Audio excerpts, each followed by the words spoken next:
عليكم ورحمة الله وبركاته. أعوذ بالله من الشيطان الرجيم. بسم الله الرحمن الرحيم.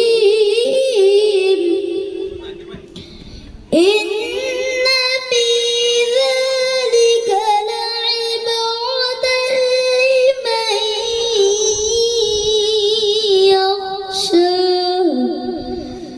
أأنتم أشد خلقا أم السماء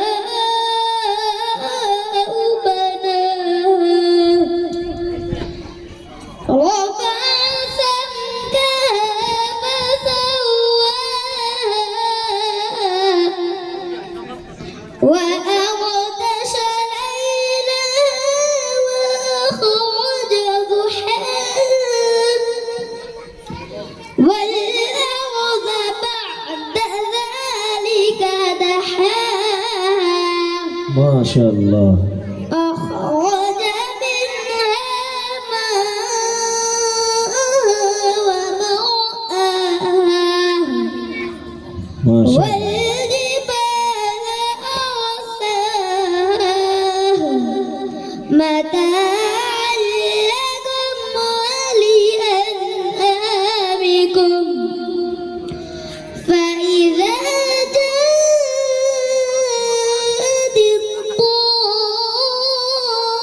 الطامة الكبرى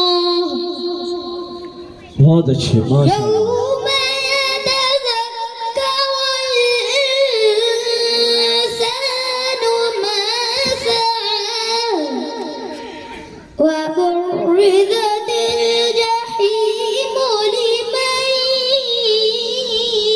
يرى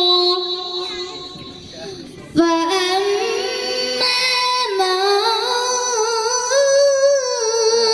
طغى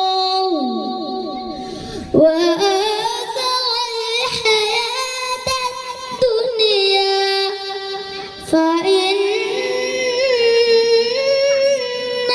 الجنة هي المأوى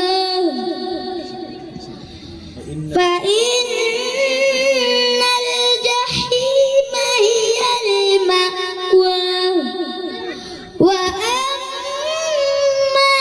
من خاف مقام ربه ونهى النفس عن الهوى فإن الجنة هي المأوى يسألونك عن الساعة أيان مرساها فيما أنت من ذكراها إلى ربك منتهاها إنما أنت منذر من يخشاها كأنهم يوم يرونها